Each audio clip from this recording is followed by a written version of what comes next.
하나님의 마음이 향하는 곳이 어디일까요? 여러분 안에 그 하나님의 마음이 가득하시기를 주님이 여러분을 축원합니다. 한 주간 참 바쁘게 살아오셨으라 생각합니다. 참 많은 일들이 있었을 것 같고요. 그 일주일간의 기간이 어떤 인생을 살아왔는지는 저는 모르겠습니다만은 여러분 안에 여러분의 가슴 그 깊숙한 곳에 오늘 본문의 말씀을 통해서 주시는 우리 하나님의 마음이 오늘 안에 들어가기를 이렇게 기도하며 오늘 말씀을 열어가도록 하겠습니다. 하나님의 계산법에는 특별한 점이 몇 가지가 있습니다. 우리는 하나를 절반으로 나누면 반이 된다라고 이야기를 합니다. 하지만 하나님께는 나누어진 그 하나도 온전한 1이 됩니다. 세계 인구가 대략 77억 명이라고 말을 합니다. 하나님의 계산법에 따르면 모리알 같이 많은 사람 중에 나 한 사람은 77억 분의 1이라고 할 수 있지만 하나님의 계산법은 다릅니다. 하나님은 우리를 77억 분의 1이 아니라 그냥 온전한 하나, 온전한 한 명으로 우리를 바라보고 계십니다. 여러분은 이 99와 1 중에 어떤 수가 크다고 말을 하시겠습니까? 당연히 기본적인 소양을 가지고 계신 분이라면 지성이도 압니다. 99가 더 크다는 사실을 압니다. 하지만 하나님은 99와 이 1이 똑같다라는 우리와는 전혀 다른 셈법을 가지고 계십니다. 99명의 생명과 단 한 명의 생명을 두고 어느 것이 더 중요하다고 판단하는 것이 아니라 하나님께는 모든 생명 하나하나가 똑같이 귀중하기 때문입니다. 사람들이 기독교를 종종 이해하지 못하는 것은 이러한 하나님의 마음을 깊이 이해하지 못하기 때문입니다. 사람들은 소위 가성비다, 효율 이런 것들을 따지며 살아갑니다. 심지어 사람을 대할 때도 이 사람이 과연 나에게 도움이 되는 사람인지 혹은 내가 투자하는 것보다 더 많은 것들을 얻을 수 있는 사람인지 여부를 판단하고 사람을 만나기도 합니다. 그러나 하나님은 사람을 그런 관점으로 바라보지 않으십니다. 온 천하보다 한 영혼이 귀한 것을 주님은 우리에게 늘 말씀하고 계십니다. 오늘 우리가 함께 읽은 이 누가복음 15장 말씀은 세 가지 비유를 담고 있습니다. 오늘 저희는 이제 두 가지 비유만 함께 읽었는데요. 일반적으로 잃어버린 양의 비유, 잃어버린 드라크마 비유, 탕자의 비유, 탕자는 이야기를 많이 들어보셨죠. 이렇게 이 비유들의 공통점이 잃어버린 것에 있다라고 생각할지 모르겠습니다. 이 세 가지 비유의 공통점이 잃어버렸다의 방점이 찍혀 있는 것 같아요. 그런데 이렇게 보면 좀 너무 잃어버린 것에 너무 이렇게 강조를 두지 않았나라는 생각이 들지 모르겠지만 실제로 우리가 말씀을 읽고 이 말씀 안에 담겨져 있는 하나님의 뜻과 하나님의 마음을 깊이 묵상해 보면 잃어버림의 방점이 찍혀 있는 것이 아니라 정확히 얘기하면 잃어버린 양을 되찾은 목자의 비유, 잃어버린 드라크마를 찾은 여인의 비유, 잃어버린 아들을 되찾은 아버지의 비유라고 우리가 부를 수 있습니다. 목자, 여인, 아버지의 마음에 방점이 찍혀 있음을 여러분 염두에 두시고 오늘 말씀을 함께 나누기를 소망합니다. 예수님은 이 비유들을 통해서 되찾은 것에 대한 기쁨을 만천하에 드러내는 하나님의 마음을 우리에게 보여주시고자 하셨습니다. 잃었다가 찾은 양은 단 한 마리였습니다. 작은 동전이었지만 그 값어치보다 더 큰 돈을 들여서 이웃들을 초대하고 큰 잔치를 벌립니다. 마지막에 나오는 이 비유는 탕자의 비유, 여러분 잘 아시는 비유죠. 이 비유에 나오는 아들은 살아있는 아버지에게 유산을 달라고 합니다. 보통 그 당시 이스라엘 법으로는 아버지가 죽어야만 유산이 제일 큰 아들에게 물려져요. 그리고 큰 아들이 작은 아들에게 유산을 자기가 원하는 만큼 떼어줍니다. 큰 아들이 원하는 만큼. 그러니까 이 둘째 아들, 작은 아들은 그 어떤 권리도 행사할 수 없는데 아버지가 돌아가시기도 전에 아버지가 돌아가신 것처럼 생각하는 것처럼 그렇게 아버지에게 유산을 요구합니다. 그런 아들을 위해서 재산을 많이 떼어준 아버지의 마음. 근데 그 아버지를 떠나서 갔던 그 아들이, 그 둘째 아들이 모든 재산을 다 탕진하고 아버지에게 초라하게 종으로 써달라며 돌아옵니다. 그런 아들을 위해 머리부터 발끝까지 제일 좋은 것으로 아버지는 입혀주고 송아지를 잡고 풍악을 울려라 하면서 잔치를 벌입니다. 잃어버린 자 입장에서는 잃어버린 순간은 제로가 됩니다. 0이죠. 그런데 되찾은 순간에는 온전한 1, 즉 전부가 되는 놀라운 비밀이 여기에 숨겨져 있습니다. 그리고 하나님은 잃어버린 한 영혼을 되찾았을 때 천국에 있는 모든 이들과 함께 기뻐하십니다. 그러므로 이 누가복음 15장 말씀뿐만 아니라 창세기부터 요한계시록까지 흐르는 성경 전체에 흐르는 하나님의 마음, 이 마음은 사람들이 어찌 보면 되게 쉽게 여길 수도 있는 그 일에 하나님의 마음의 방향이 가고 있다는 것입니다. 누구나 100이라는 숫자로 대표될 수 있는 끝없는 욕망으로 점철되어 있는 우리 사회에는 소외된 이웃들이 분명히 있습니다. 분명히 이 사람은 100을 채운 것 같은데 그 100을 넘어서 더 욕심을 부리다 보니까 100, 110, 120, 130을 가기 시작합니다. 그것을 위해서 1밖에 없는 누군가의 것들을 빼앗는 일들까지도 발생하고 있다는 사실입니다. 아직 우리는 그러한 우리가 살아가는 사회를 바라보며 하나님의 나라가 우리 안에 임하기에는 아직은 거리가 멀어 보이는 것들을 또다시 경험하게 됩니다. 그러나 오늘 누가복음 15장 말씀을 통해서 함께 나누는 우리 하나님의 마음은 여전히 하나님의 관심이 1에 머물러 있음을 우리에게 가르쳐 주십니다. 오늘 말씀을 통해 여전히 소외되어 있고 여전히 억압당하고 있으며 여전히 도움이 필요했던 그런 강도망난 자처럼 그 일들에게 하나님의 관심과 사랑을 부어주셨던 그 하나님의 마음을 알게 되시기를 주님의 이름으로 축원합니다. 우리 하나님은 어떤 하나님이십니까? 죄인을 사랑하시는 하나님이십니다. 1절과 2절 말씀은 매우 대조적인 모습을 보여줍니다. 세리와 죄인들이 말씀을 드리려고 주님께 가까이 나옵니다. 그랬더니 옆에 있던 예수님을 둘러싸고 어떻게 하면 예수님을 넘어뜨릴까, 예수님을 시험할까, 예수님을 골탕 먹일까 고민하던 바리새인과 서기관들이 예수님이 죄인들을 영접하고 음식을 같이 먹는다며 수군거리기 시작합니다. 말이 수군거림이지 사람들에게 욕을 하고 있는 거예요. 욕하면서 사람들에게 무리 여론을 막 형성해 나가기 시작합니다. 저 봐라, 저 예수라는 자자는 죄인들과 함께 식사를 하는 우리 유대인의 정결예법에 완전히 벗어난 자다. 바리새인과 서기관들은 왜 예수님께서 세리와 죄인들과 함께 어울리고 있는지를 비판하고 있습니다. 예수님이 세리와 죄인들을 영접하신 이유가 있습니다. 그들이 예수님의 말씀을 들으러 가까이 왔기 때문입니다. 너무 간단해요.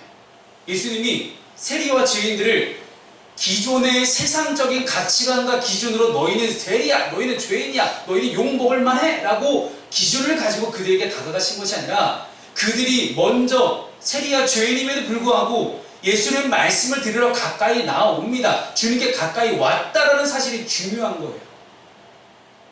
지금 이 시간에도 누군가는 침대에 누워있는 분들도 있을 것이고 여러분들은 지금 이 자리 가운데 사회적 거리두기 실천하며 이 자리에 앉아 계시지 않습니까? 말씀을 들으러 가까이 나오신 여러분들을 사랑하고 축복합니다. 자신들이 알고 있는 율법만이 하나님의 뜻의 전부라고 착각하며 살아왔던 바리새인과 서기관들은 예수님 말씀을 들을 이유가 없었습니다. 예수님 말씀을 듣고 싶은 생각도 없어요. 혹시나 예수님 말씀을 듣다 한들 그 말씀 속에서 어떻게 하면 율법에 어긋나는 오류를 찾아내서 저 예수를 넘어뜨리고 끌어내릴까에 대한 고민만 하고 있던 자들입니다. 그러나 세리와 죄인들은 달랐습니다. 도저히 극복할 수 없는 자신의 현실의 상황에 그들은 오직 예수님의 말씀을 듣고자 가까이 나아왔던 것입니다. 사랑하는 여러분, 우리의 삶에 가장 우선시해야 될 것이 무엇입니까? 우리가 어떠한 삶을 지금까지 살아왔는가는 중요하지 않습니다. 지금 당장 우리의 삶이 어느 방향으로 향해 있느냐가 중요합니다. 나의 마음의 방향이 여전히 내 자신, 내 속마음, 나를 향하고 있는지 아니면 하나님의 마음으로 향하고 있는지를 우리가 분별할 수 있어야 됩니다. 오직 하나님의 뜻과 하나님의 마음만이 우리의 삶의 기준이며 우리를 살아가게 할 수 있는 그런 근거가 됩니다. 혹시 이 자리 가운데 아직까지도 바리새인과 서기관들처럼 나의 뜻과 내가 지금까지 해왔던 신앙생활과 내가 지금까지 쌓아왔던 인생의 경륜과 나의 뜻과 나의 생각만이 옳다고 여기는 분들이 계시다면 지난주 말씀처럼 회개할 기회, 골든 아워를 놓치지 말고 지금 당장 회개하고 주님께 돌아오시기 바랍니다. 지금 당장 하나님께로 돌아와서 하나님의 말씀의 자리에 하나님의 말씀과 가까이 나아오시는 여러분들이 되시기를 주님의 이름으로 축원합니다. 하나님은 회개할 것이 없다고, 잘못한 것이 없다고, 주님이 필요 없다라고 생각하는 이들보다 철저하게 회개하고 돌아오는 이들로 인하여 기뻐하신다라고 오늘 본문은 기록합니다. 하나님을 기쁘시게 하는 그런 간증의 주인공이 되시기를 주님으로 축복합니다. 그리고 본격적으로 세 가지 비유 이야기를 함께 나눠보도록 하겠습니다. 어떤 사람에게 양이 100마리가 있었습니다. 당시 이스라엘의 많은 문헌들을 보게 되면 일반적인 가정에 평균적으로 양이 3마리에서 5마리 정도를 보유했다고 합니다. 일반적으로 평균적으로요. 모든 집이 다 그런 거 아니죠. 평균을 말씀드리면 그 정도 됐는데 100마리나 갖고 있어요. 상당히 부유하다는 뜻입니다. 100마리씩이나 갖고 있을 정도면 대단한 부자예요. 우리 생각에는 그 중에 한 마리 정도는 잃어버려도 굳이 99마리를 두고 한 마리를 찾기 위해서 떠나는 것처럼 미련한 짓이 어디 있을까 하는 생각이 들 수도 있습니다.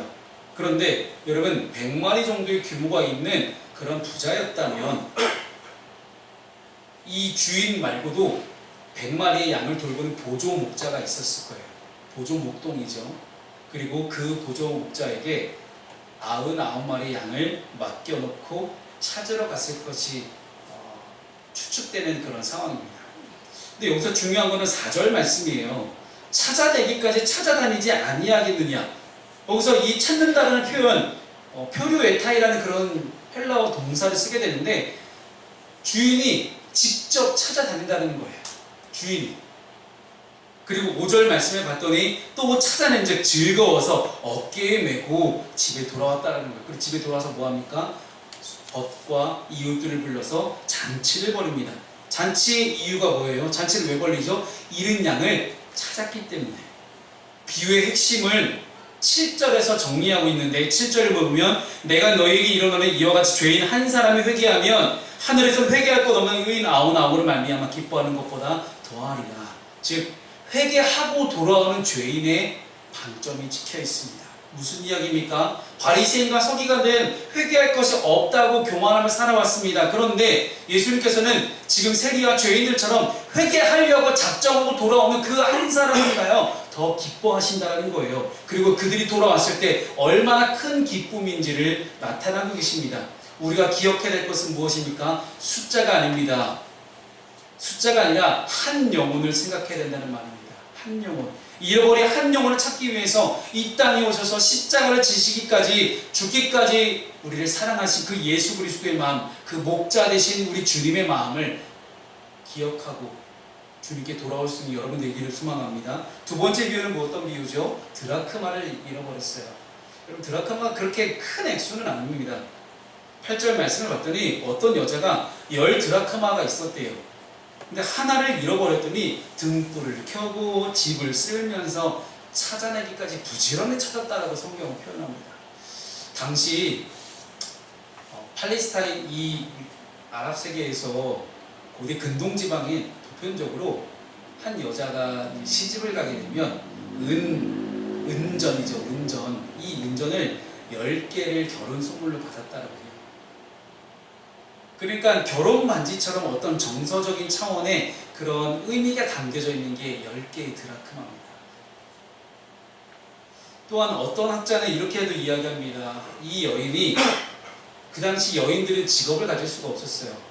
그래서 여인들은 긴급한 상황에 자기가 써야 될 돈을 나름대로 쟁여두고 있어야 돼요. 비싼 금이에요. 그런데 그 중에 하나를 잃어버렸어요. 이거 어떡합니까? 여러분 만약 결혼 반지 잃어버리면 어떻게 됩니까? 난리가 나죠. 그래서 저는 집에 고이 모셔두고 있어요. 잃어버릴까봐. 그랬더니 혼났어요. 지금도 안 끼고 있습니다. 여러분 이 잃어버린 드라크마의 이 비유의 결론은 어떻게 됩니까? 내가 너에게 이르노니 이와 같이 죄인 한 사람이 회개하며 하나님의 사자들 앞에 기쁨이 되느니라. 오늘 함께 우리가 읽진 않았지만 15장에 있는 마지막 비유는 여러분 잘 아시는 탕자의 비유예요. 아직 아버지가 죽지도 않았는데 돌아가시지도 않은 아버지 앞에서 건방지게, 그것도 둘째 아들이 자기 몫의 유산을 달래요. 자기 몫은 없어요. 원래 둘째 아들은 몫이 없어요. 아까 말씀드렸잖아요. 큰 아들에게 전 재산이 다 상속되고, 큰 아들이 작은 아들에게 얘가 괜찮은 데다 나한테 잘해줬다 싶으면 좀 많이 주고, 얘 꼴 보기 싫어 그러면 안 줘도 돼요. 그게 작은 아들의 서름입니다. 둘째 아들의 서름. 장자들은 모를 거야. 근데 아버지가 내어줍니다. 야, 어떻게 이걸 내어주지? 자기를 죽은 사람 취급하는 아들에게 자기 재산을 떼어서 줘요. 그 선택 때문에 어떤 결과가 따라올지 아버지는 알고 있어요. 아버지가 아들이 어떻게 될지 그 미래를 알았다는 그 증명은 어디서 우리가 증거를 찾을 수 있냐면, 아버지는 아들이 돌아올 수 있도록 아들이 돌아오는 걸 기다리며 아들이 오는 그 길 방향으로 늘 나가서 매일 나가서 아들을 기다렸던 거예요. 우리 아들이 돌을 탕진한 분명히 돌아올 텐데 언제 돌아올지 모르니 언제라도 그 아들이 돌아올 때 반갑게 맞아주려고 항상 문 밖에 나가서 기다렸던 아버지입니다. 그러니 저 멀리서 아들이 터덜터덜 오는 걸 보고 아주 맨발로 뛰어나가서 아들을 반갑게 맞아주지 않습니까? 그랬더니 그 아들이 털썩 꿇어앉아서 아버지에게 이렇게 얘기합니다. 아버지, 제가 잘못했어요. 제발 먹고만 살 수 있게 저를 종으로라도 받아주세요. 아들 안 해도 되니까 이제 종으로 받아주세요. 제가 어찌 감히 엄치 없게 아들을 또 받아달라고 하겠습니까? 그랬더니 아버지가 아니다. 내가 우리 사랑하는 아들을 어떻게 종으로 여기겠냐. 그래서 머리끝부터 발끝까지 핫한 핫이슈 같은 그런 좋은 옷들을 싹 다 입혀주고 온 동네 사람을 다 불러보다가 잔치를 벌입니다. 근데 여러분, 여기서 이 돌아온 탕자가 아버지에게 이야기를 하죠. 나는 더 이상 아들의 자격이 없습니다. 아들의 자격이 없다. 여러분, 이것이 죄인의 마음입니다. 나의 죄를 돌아보면, 내 삶을, 내 모습을 돌아보면 나는 도저히 아들의 자격이 없어요. 그럼에도 불구하고 아들로 삼아주시는 하나님의 넘치고 끝까지 우리를 품어주시는 하나님의 긍휼하신 그 은혜가 여기 담겨져 있습니다. 그런데도 돌아온 까닭이 뭐예요? 아버지의 성품을 알았던 거예요.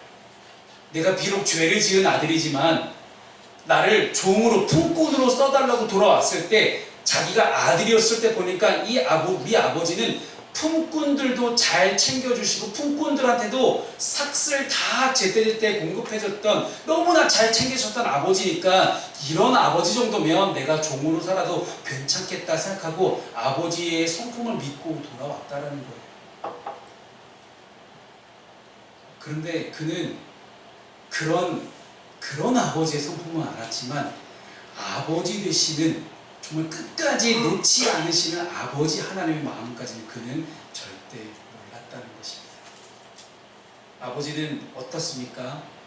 아까도 말씀드렸지만 아들이 돌아올 곳을 알고 항상 아들이 떠난 곳을 바라보며 그쪽 방향을 바라보며 늘 아들을 걱정하고 그리워했고 언제 돌아올지 모르니 늘 나가서 기다리는 아버지입니다.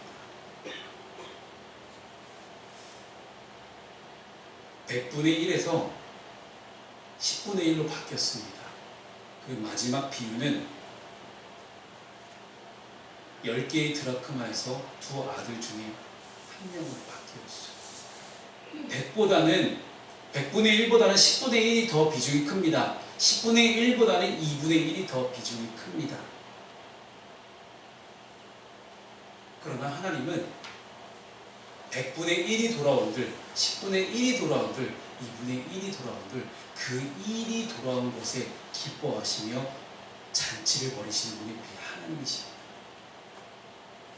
사랑하는 여러분,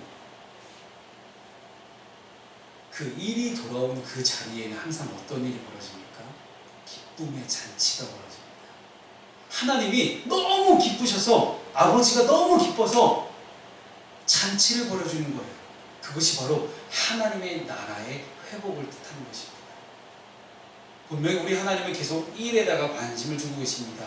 그렇다면 그 일, 하나님의 나라가 어떻게 하면 회복될 수 있을까요? 일이 돌아올 일들이 어떻게 일어날 수 있을까요? 전도 외에는 답이 없습니다. 우리 모두는 하나님의 나라를 기대하고 있고 바라고 있고 목표로 하고 있습니다. 그런데 설교 서두에 말씀드렸지만 여전히 우리 안에 하나님의 나라는 너무나 머나먼 이야기 같습니다.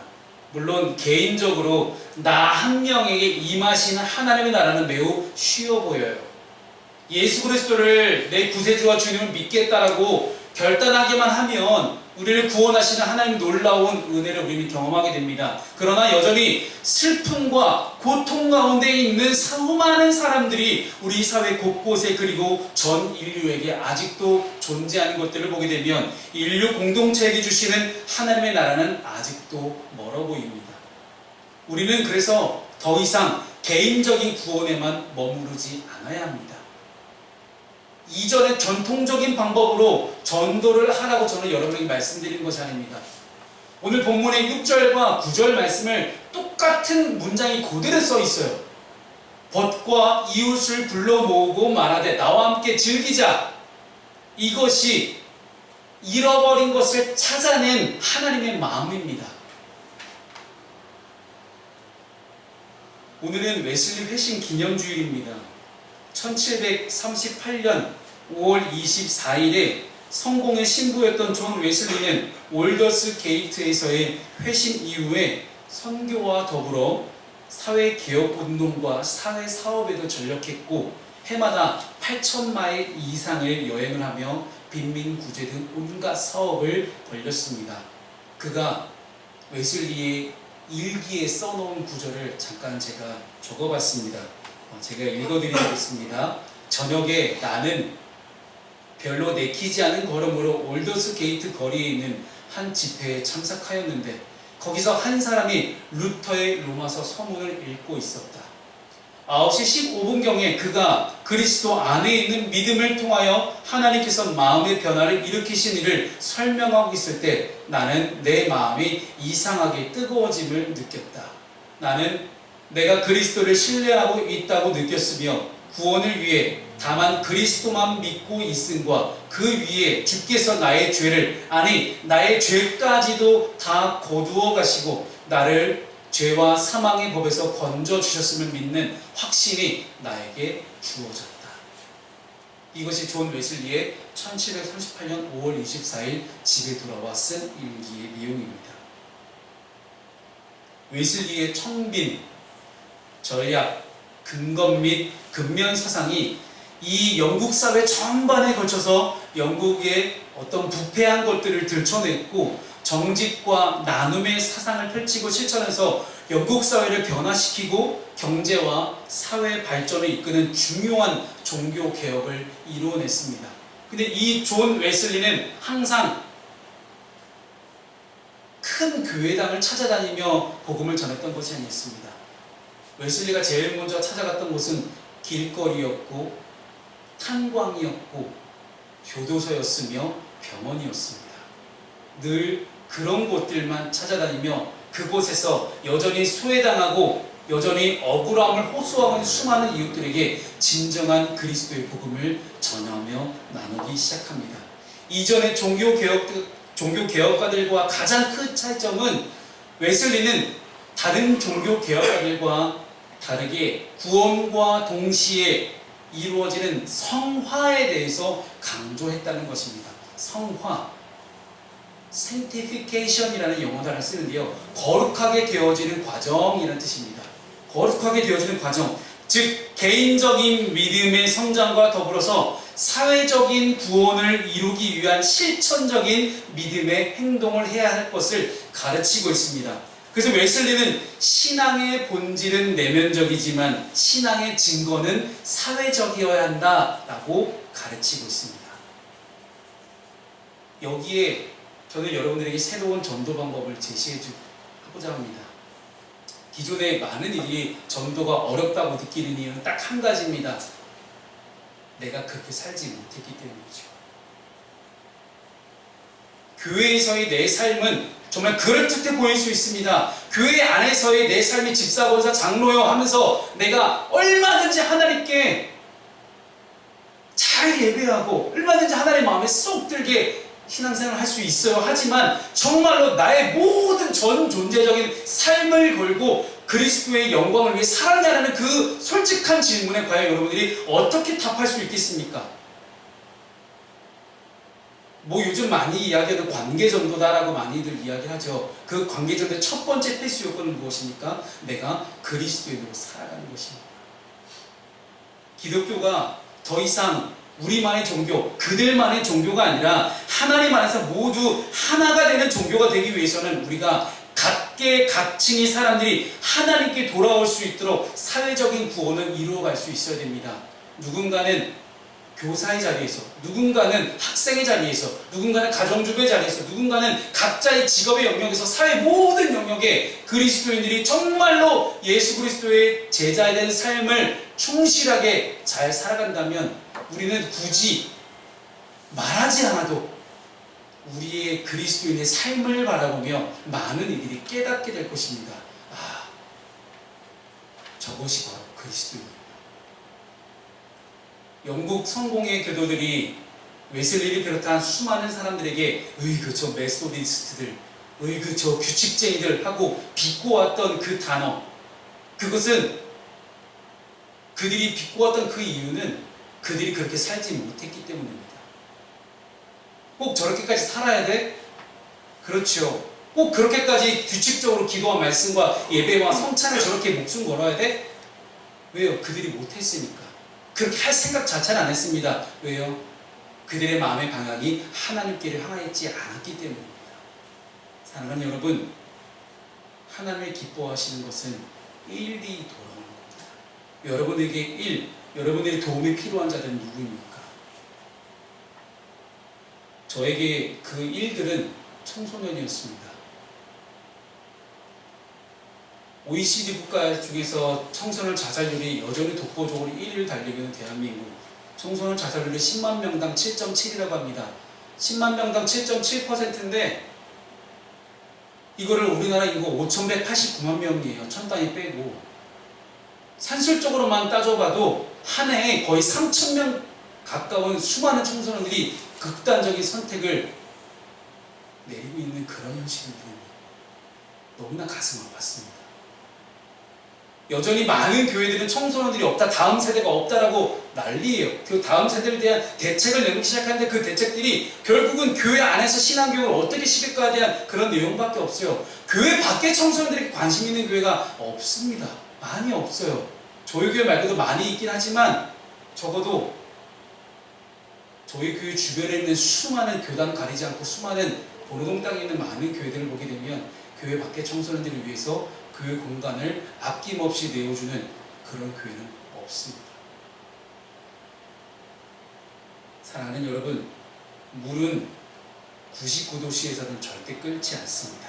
그런데 1도가 더해져서 100도가 되면 그때부터 끓기 시작해요. 그 남아있는 일 어떻게 채우시겠습니까? 여러분 안에 비워져 있는 그 일, 혹은 아직도 하나님께 돌아오지 못하고 있는 그 일, 하나님의 관심의 방향이 어디 있습니까? 그 일에 있습니다.